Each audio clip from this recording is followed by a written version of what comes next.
Committee hearing of the Committee on Laws and Ordinance is hereby called to order. May we ask our staff to take our opening prayer. There's a motion to dispense the opening prayer. Opening prayer is hereby dispensed.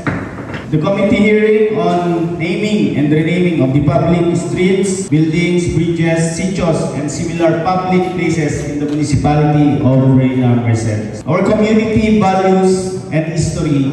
It is a way to honor those who shape our past. Public spaces resonate with our present identity. We consider these decisions carefully, balancing respect for history with the needs for today. Makasama rin pagkabigat, pagpalang umaga po sa ating lahat. May we request our committee secretary to acknowledge our resource speakers, visitors, and punong barangays. Maraming salamat, Mr. Kim. So, muli, kinikilala po natin ang presensya ng bawat isa. Kaya po ng ginawa po natin kanina, wala naman pong nagbago. Ang lahat po ay, yun lang, si Cap Eric Rojas at saka si Cap. So muli, Mr. Kim, tayo pinagpapasalamat sa presensya ng bawat isa, lalo-lalo na ang ating masipag at masigasig na Vice Mayor, Attorney Harold Tesco. Magandang umaga po. Thank you, Honorable Nalabay. We referred sa ating pong mga punong barangay regarding po dito sa ordinance setting guidelines in renaming po of public streets, buildings, bridges, sitios, and similar public places municipality of Reyna Mercedes. Whereas the section 13 of local government code provides that the sanggunian of component cities and municipalities in consultation with the Philippine Historic Commission change the name of roads, avenues, boulevards, and etc. with its territorial jurisdiction. Whereas the policy of the local government unit of Reyna Mercedes is to protect and preserve its historical and cultural importance for the next generation. Dito po, may mga guidelines po tayo para ipangalan po natin ang mga streets po natin. Pwede ko po bang marinig po ang ating mga komento ng ating mga punong barangay regarding po dito sa guidelines ng renaming po and naming po ng ating streets. Ang pagkakalam po namin, nabigyan na po namin kayo ng ordinansa po ito noong 2022. Mr. Chen. Yeah. Yes, you are recognized, Honorable Salvador Posalvador. Una po lahat, bago pa natin ibigay yung floor sa mga punong barangays po natin, isa po sa napaka-importanting rason bakit po na-bring out ito sa sanggunian na maproseso na ang pag-name at rename ng mga streets at iba pang mga struktura sa ating komunidad. Number one, sa mga nagdaang taon po, nakita po natin nagkaroon po ng opening of roads at konkreto na rin lang naman po ang lahat ng ito. Ganun din po sa mga iskinita, sa mga streets ay nakagawa po, naka-open po tayo ng mga bagong daan. At ang mga bagong daan na to, roads that need to be named. Alam ko po, the last time na nagkaroon po ng proposal for naming and renaming of streets ay medyo may katagalan na. Mahigit 2 dekada na yata nakakaraan. Maliban pa dito, the existing names ng mga roads and bridges and streets po natin ay kinilala na ng bawat komunidad. However, ito po ay hindi dumaan sa tamang proseso. Kagaya ng isang ordinansa na ito ay mapangalanan, tapos dadaan sa Sangguniang Bayan at mag-ikonsulta sa National Historical Commission of the Philippines. Alam ko, excited po ang mga bawat punong barangay ngayon na finally mabigyan ng opisyal na pangalan ang bawat daan, mga building at iba pang struktura sa inyong mga barangay. Kaya hinihingi po namin ang inyong partisipasyon. Ang sinasabi po kanina ni Committee Chair po ay noong 2022 pa lang, nung meron nang nag-attempt na barangay na magpalit ng pangalan at magbigay ng pangalanan ng mga bagong daan, nag-set na po, nag-adapt na po ang Sangguniang Bayan ng isang ordinansa para ipatupad ang mga guidelines na pinoprovide ng National Historical Commission of the Philippines. Ito po ang magiging basehan po natin dahil yung unang barangay na nakitaan po namin nung nakaraan na may proposal for street naming and renaming, medyo hindi siya pasok sa guideline. Kaya marapat lamang na magkaroon po ang bawat isa ng kopya. I assume meron na rin po ang kopya ang bawat isa. Nabigyan po ba ng kopya ang bawat punong barangay sa guideline? Po magiging, may I request ni staff na bigyan po ng kopya yung mga wala. Ito po magiging basehan po natin sa pagpapangalan ng mga struktura at mga roads, streets po sa ating komunidad. So we give back the floor sa mga gusto pong mag-raise ng questions or clarifications. Yes, you are recognized, Honorable Domingo Blanco. May mga issue during my term as a barangay captain na may mga streets na inopen pero hanggang ngayon wala pang pangalan.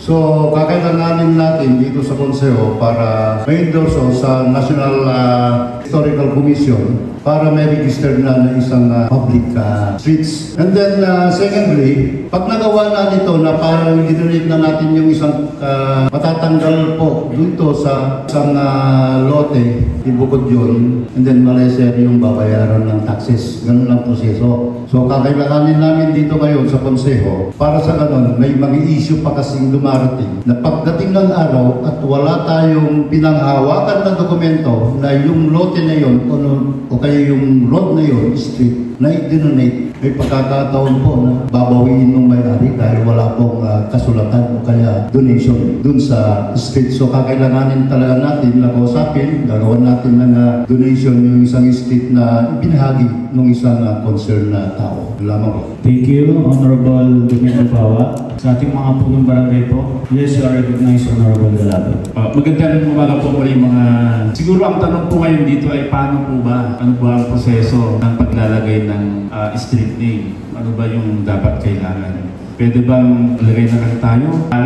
Mga ganung mga... Ang sa aking pagkakalam po mga minamahal na mga punong barangay. Ito po ay una po, mag-usap po ang council, gawa po kayo ng resolution. Then sa resolution na yon, pwede rin po kayong, bago kayo mag-come up ng resolution, dapat sa inyong barangay, sa pagkakalam ko lang po ito, if I'm wrong, Mr. Taylor, Honorable Vice Mayor, una, mag-propose kayo ng resolution. Pero bago kayo mag-propose ng resolution, nag-usap ang barangay council at saka nagkaroon ng public consultation within the barangay. So yun po nga alam natin. Then pagka natapos po yung resolution, dalhin niyo po yung reso dito sa Sangguniang Bayan for deliberation. Then after that, magkakaroon po tayo ng consultation. Then pagka okay na po siya, dun po yung point gagawa po ang Sangguniang Bayan, ang konsehor ng Red Mercedes, magagawa po ng ordinansa na bawat barangay ay pwede na ng pangalan ng mga public streets. Yun lang po yung alam natin na hindi po yung, sige ganito na, ipangalan natin ng mga. May mga guidelines pa po tayo dyan. So una, sabi ko nga, mag-usap ang barangay council, public consultation, then mag-come up po kayo ng resolution, then resolution dalhin niyo po dito, pasa niyo po dito sa konseho, then magkakaroon po ng deliberation, then after deliberation, different conclusion, then magkakaroon na rin po ng enactment ng ordinansa na pinapayagan pangalanan na po ang inyong barangay ng mga street na ganito. Yun lang po, Mr. K. Maraming salamat. Thank you, Honorable Galapay. As long as hindi po, basta yung guidelines po, hindi po natin ma-pray. Pwede po natin ipangalan. Andiyan naman po yung guidelines. Yes, you are recognized, Honorable Albino Contapay. Thank you, Mr. Chair. Kasi po, mga punong barangay, kasi po, Mr. Chair, nakasanayan, no? Noon pa, nung unang nakapangalan sa streets noon, is kung ano po yung pinakamatanda, diba? Yun po ang may pangalan dun sa yun po ang nakasanayan no? Halimbawa, yung matatanda dito sa street na ito is Sofronio Street ay Malindin Street. Ganun po noong araw. Kaya sa hearing na ito ay marami pa lang kailangan pa ng requirements para kailangan ng mga ordinansa dito po sa streets na ito. At yun ang mga Mr. Ratio. Thank you, Honorable Albino Contapay. You are recognized, Honorable Domingo Bawa Jr. Gusto ko lang bigyan kalinawan dun sa pagpapaliwanag ng ating isang kasama sa konseho na no-open niya na pangalan ng matatanda hindi yata tama dito sa regulasyon ng ordinansa. Kailangan yung mga patay ang pwedeng ilagay lamang po dito sa pangalan ng namatay, hindi yung matanda na buhay. Yung lamang po pagpapaliwanag. Pwede na po, Mr. Chair. Recognized, Honorable Salvador Posteridad. Maganda pong punto yan. Una-una po, binibigay po namin yung kalayaan sa bawat barangay officials po na mag-isip ng ipapangalan sa bawat struktura o daan sa inyong barangay. Isa po ang rason kung bakit may guidelines tayo kasi unang-una hindi naman tayo basta-basta magpapangalan. Number one, tama po ba na ipangalan natin ito sa isang living person? Dahil nung huli meron. Dahil donor siya sa isang barangay. Hindi po pwedeng ipangalan to sa buhay pa. Kailangan deceased. At hindi lang basta deceased. Kailangan at least 10 years ago pa siya deceased bago pwedeng ipangalan. Sa question kung paano kung yung taong ito ay may isang malaking ambag sa komunidad, buhay pa, and we want to give him honor, pwede po ba natin ipangalan? Actually, pwede naman. Pero depende sa impact ng ginawa niya na significance dun sa ating barangay. Nakita ko sa guideline na kung ikaw ay nagpakita ng heroic act, pagsalba ng buhay, at naging maganda ang epekto nito, ang impact nito sa komunidad, pwede naman. Pangalawa, yung question kung pwede dapat daw ipangalan sa mga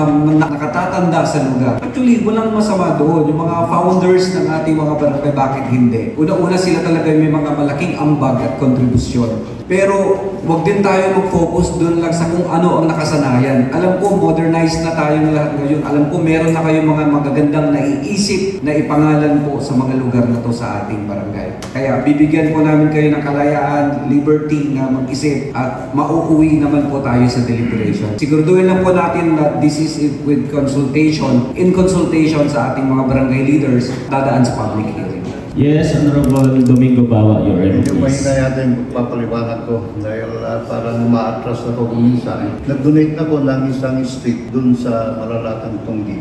Pinaikwento sa akin na hindi daw pwedeng ipangalan sa buhay. Although may mga provision na dapat sundin, pwede palang ipangalan sa akin Domingo Bawa Street dun sa Malalatang Tunggi dahil nag-donate ako ng road. Junior, siyempre. May buhay ka pa naman, SB Domingo Bawa. Hintayin nila. Yun po, maraming salamat din po sa inputs po ng ating Honorable Salvador Apostol III and Honorable Domingo Bawa Jr. You're recognized, Honorable Boyan Malilit from Barangay Turod po. Pwede ba na lang yung kahoy para wala nang pangalan na natin street yung kahoy? Mga tree para wala nang selosan sa mga ninuno natin. Pwede naman po. Recommended nga po yung mga yun. Maliban sa mga character names po, pwede po yung mga pangalan ng kahoy. Kasi sa iba naman pwede yung pangalan ng mga bulaklak eh. May pera pa nga eh. Para kahit pa yung mga pamilya na namunamon, baka na lang puno kahoy na lang para mas mainang pagpakinggan. Bawa yung kahoy na yun, narin tayo ng kahoy na nara. Katulong pa tayo sa ating environment. Yes, you're recognized, Honorable Eric. Maganda po yung suggestion po ni Kap Koyen. Basta pasok po sa guidelines po ng ating ordinansa. You're recognized, Honorable. Nauna po si Kap Erickson Rojas from Barangay. Labi ang pigay niyo po. Isang magandang hapon po, Mr. Chair, sa ating Vice Mayor, Atty. Harold Castillo. Sa ating barangay po, nagsubmit kami ng resolution. Ginawa namin lahat yung sinabi ni SP Robert Galabay. Kasi yung barangay center, barangay hall namin, nag-donate doon ay sina Dr. Rosita Tolentino and Dr. Gaudencio Tolentino. Imagine, for the past years, walang lupa, walang barangay hall ang Labi ng Pigay. Doon lang kami dati doon sa sinasabi nilang donated by somebody, pero hindi naman pala, wala namang donation. Kaya itong magkasawang ito, namatay na ng COVID-19 yung doktora. Ang usapan namin sa barangay ay mag-donate sila, ipapangalan namin sa kanila yung street. So ginawa namin lahat. Hindi na, I remember it right na nagsabit ako noon sa konseho, pero hindi ko alam kung approve yun o hindi. Kapag hindi ba na-approve, considered as approved na ba yun? Or merong pumupunta sa atin si Dr. Goberno kung na meron siyang pinapatanggal na word doon, hindi ko na matandaan. Sabi ko, parang similar naman, synonyms with the word na stated doon. Hanggang sa natabunan, 2019 yan COVID na doon. Ang tanong mo po, approve ba yung ordinance na yung resolution ko na yun? At pwede na ba namin pangalanan na Tolentino Street yung nag-donate ng napakahalagang lupa na tinitirikan ng aming barangay hall na namin ngayon. Malaking lupa na ang haba ng lupa na dinonate doon. Yun lang po ang gusto ko sanang malinaw. Thank you, Honorable Erickson Ross. With that po, 2019 niyo po pinasa. Bale, tingnan po natin kung naka-file po siya or mahanap pa po natin. Kung if ever na hindi po namin mahanap, pwede po ba kami, baka mag-request po kami ulit sa inyo ng kopya po. Kung may amin pa kayo or update po kayo doon sa reso niyo po, pwede niyo pa pong gawin. Yes, you're recognized, Honorable Sir Joey Salvador po. From Barangay Malalatang Tunggi. Good morning, Mr. Chair, Your Honor, Mayor Original Hospicio, at din sa lahat mga SP at mga kasama kong barangay captain. Tungkol sa naming and renaming of public streets from Talungan, Villador, Malalatang Tunggi, and Malalatang Grande. Siguro, pwede ipangalan yung diretso ngayon, yung late SB Domingo Bawa Senior, kung papayag si SB Bawa kasi matagal naglilingkod sa bayan. Along the Talungan, Villador, Malalatang Tunggi, Malalatang Grande. Diretso ngayon. Yan lang po, Mr. Honor, kasi matagal nang naglilingkod si late SB Bawa Senior. Thank you, Honorable Louis Salvador from Barangay Tunggi. Ang pagkakaroon ko po ngayon yung pangalan nyo from Talungan po sa kanto hanggang doon po sa Malalatang Tunggi. Diretso po yun. Diretso. Hindi na po kasi siya papasok ng Malalatang Grande. Diretso po yun. Pasok district nata siya ngayon. So kayo po, kung ano po ang mapag-usapan po ng tatlong Peter Barangay na nadadaan po niyan. We hear our anak po ng ating former SB, si Melco, si Junior, Honorable Domingo Bawa Junior po. Maraming salamat. Naituring din na legasiya pala ng aking ama nung buhay pa siya. At hanggang ngayon, naalala pa rin ng mga tao dun sa mga magagandang mga bagay na nagawa niya. Dun sa mga proposal ni Barangay Captain Salvador, gusto ko. Dahil kahit wala na kami, yung mga sumusunod na henerasyon ay tanawlo pa rin nila o naalala pa rin yung pangalan ng aming tatay at saka isa pa yung Apilyong Dumbawa. Approve na approve sa akin ako, Kapitan, walang problem. Approve na approve po, Honorable Joey Salvador. And sana po mapag-usapan niyo kasama po yung dalawang punong barangay po. Wala po si Cap Jonel and Cap Rogenson Andres po. Thank you, Honorable Domingo Bao. Yes, you are recognized, Honorable Arnold Barangan. Mr. Chairman, since Joey, tulungan ko Malalatang, may mga barangay pag ganun kakahaba ang gawing amin. Like sa Paku, papasok ng Turod, Paku Grande, ng Paku Pequeño, Daman, Putuk Pequeño, Grande 2, Santor. So yung mga yun, pag-usapan na po ninyo para iisa lang yung inyong hindi po pwedeng putol sa Daman, Putuk Pequeño, Putol, hindi po pwede diretso po yun. Isang avenue or street name. So may mga ibang ano po ba? Like din sa, alam ko existing na po ito from Talungan sa may triangle hanggang District 1. Hospicio Avenue po yan, di ba? So parang gano'n, diretso. Para lang baka mamaya gagawa ko si Barangay ng Pakupigay, sarili niya doon, cut doon sa Rosary ng Daman, cut naman doon sa Pakupigay. So diretso po yun, hanggang sa Santo. Pagka mag-iiba lang po siya doon sa mga kanto-kanto. Kasi meron pa kasi pinasa noon na gano'n din, pa-curve.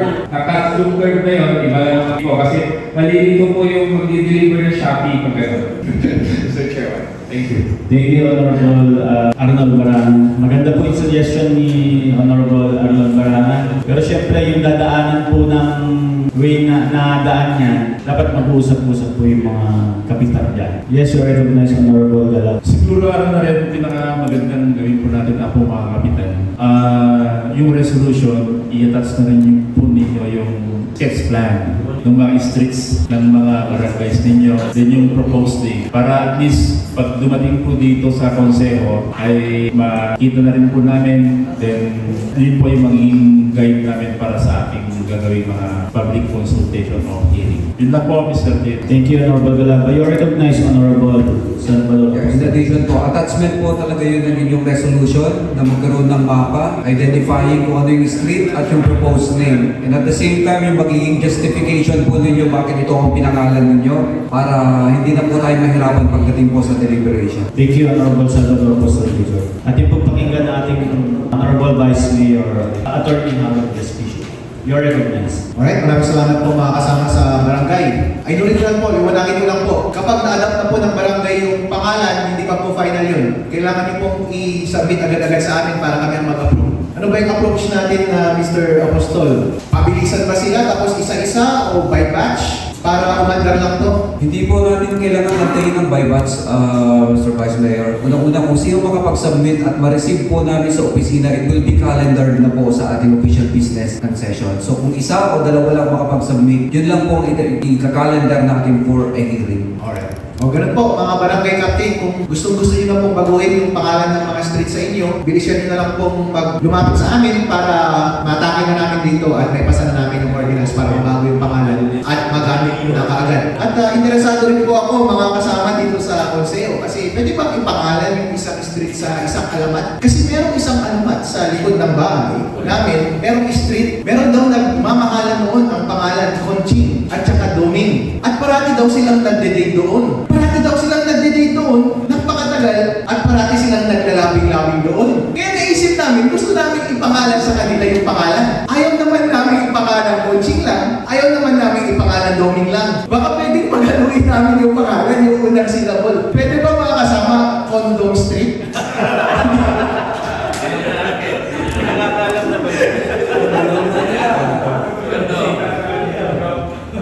Thank you po guys, napakagandang joke yan.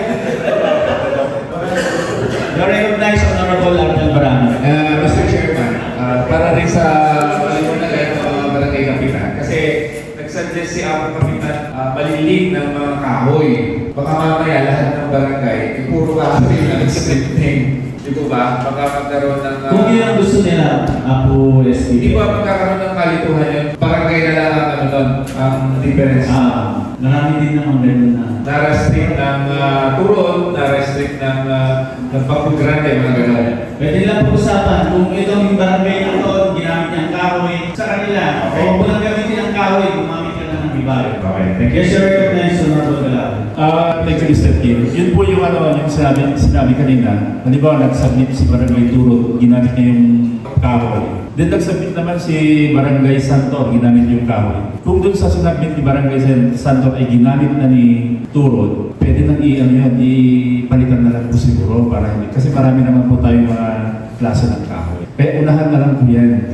Mga bulaklak, kahoy, mga heroes, mga ganun na. So yun po yung suggestion ko, Mr. Kim. Ako naman, ang naisip ko lang po dyan, kung sa mga ibang barangay nga din po, di ba, nagkakataon na kung apelyido o pangalan ng ginamit sa ibang barangay at nagkaroon may ganun din pong apelyido sa kabilang barangay at ginamit din nilang street name. Possible din po because most commonly used na punong kahoy names are Nara, Mahogany, Paper Tree ba? Acacia, parang ganun. Hindi ito joke. Hindi ako na joke. Most likely, kung ang barangay Turod nagpangalan ng Nara Street sa inyo at meron ding Nara Street sa Malalatang, susundan naman yan ng house number plus di barangay. So kung number 5, Nara Street, Barangay Turod, and number 25, Nara Street, Malalatang Grande, palagay ko naman hindi namin masyadong nakakalito. Hindi na nakakalito. Huwag lang naman puro barangay ay puro punong kahoy na mapangalan mo, uubusan tayo ng punong kahoy. Kaya nagkaroon tayo ng ganito, tungkol yan sa naming para kilalanin yung mga nilo. Bakit napunta na tayo sa mga kahoy-kahoy? Wala na yung mga tao dapat natin kilalanin na. Saan na pumunta, butong naman na yan. Our Vice Mayor, Attorney Harold Respicio. Yung mga bahay, yung mga street po sa Forbes Park, mga kahoy po doon. Kaya kung gusto nyo pagkamalang nakatira kayo sa Forbes Park, pangalanan mo ng kahoy na sundan nyo ng Forbes Park. Nara Street Forbes Park, napako grande para kapag nag-apply kayo ng US visa, baka magkamali yung tingin ng consul uy, nakatira to sa Forbes Park. Ayan, thank you po. So hindi lang po sa Dinuno, kaya rin po sa Puno. Any comment or suggestions pa po from the... Yes, you are recognized, Honorable Henry Respicio from Barangay Danan po. Mr. Chair, kasla nang ikot ay pinasam niya pa di guidelines. Ano ba sit niya dala kailan from the engineering office po, coming from our engineer Navarro, kahapon po, nasabi niya na kung 3 meters naman po yung wide ng daan, kahit huwag na daw pong pangalanan. 5 meters po yung minimum na wide po ng daan para pangalanan po siya. Thank you, Honorable Henry Respicio. Apo Kapitan, ng Barangay Sinipil, kung kang may gustong sabihin. Good morning, thank you, Mr. Chair. Wala naman problema sa street sa Sinipil kasi maliliit lang yung mga street. Siguro, ako SB yung boundary siguro. Kaya namin SKD kami sa Tanluman Silipil. Okay. Kasi yung boundary po na Silipil, parang ang lulungin parting. Lapas ng Royal So, yung sa'yo, din Silipil dito. Yung mga vlog yung between Talungan and Sinipil. Sige po, gusto yung mag-committee hearing kasama si Kapitan Rogetson Andres mo? Or masettle na lang natin doon sa akin. Wednesday kung mapag-usapan na doon, mas maganda. Pero kung kailangan na committee hearing, dahil natin last week. Kapitan ka. Thank you. Thank you, Officer. May opinion din po ako ulit ng ating Vice Mayor Attorney Harold Respicio. Alright, thank you so much, Cap, sa concern na yun. Actually po, kapag ayaw nyo nang dumaan sa council, pwede nyo nang pong gawin. Kasi basta in accordance with kung ano yung mga nakalagay na mapping natin ngayon, yung susundin ninyo, wala pong problema. Kung nagkakaroon po kayo ng hindi pagkakaintindihan ng kapit barangay ninyo, magkaroon po kayo lang ng kasulatan among the two of you, okay na po yun. Pero kung gusto nyo namang dumaan sa amin, wala rin problema para mabisita nyo kami parati. Okay, Vice, thank you. Tapos, kung payag po si Kapitan Andres, na kami na lang po mag-usap. Sabihin ko muna sa kanya kung masasabi niya. Yes, Kapitan Honorable Rafael Medrano, Barangay Sinipil. Any comment, opinions po from our visitors po? Mr. Chair? Yes, you recognize Honorable Domingo Bautista. Parang nakikita ko na parang wala nang ganong nagtatanong. So, ang mahirap, dumadalaw na si Vicente Chan na eh. Pero about tingin ko, klaro na sa kanila yung mga usapin na ito. Bibigay ko ang closing.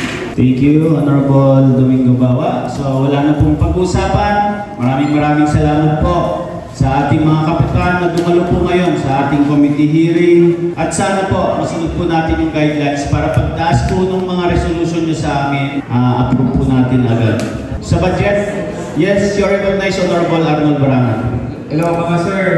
Positive po. Baka pwede na rin kita na ating other matters sa budgeting. Ay, o nga pala sa budgeting. Yes. Submit na po. Ay, sige. Sa mga iba po, mga barangay. And yung renaming and naming of mga new street, kailangan din po kasi na start na po ang ating orientation o paggawa natin dun sa CLUP ng ating bayan para mas mabilis po yung paggawa sa ating CLUP.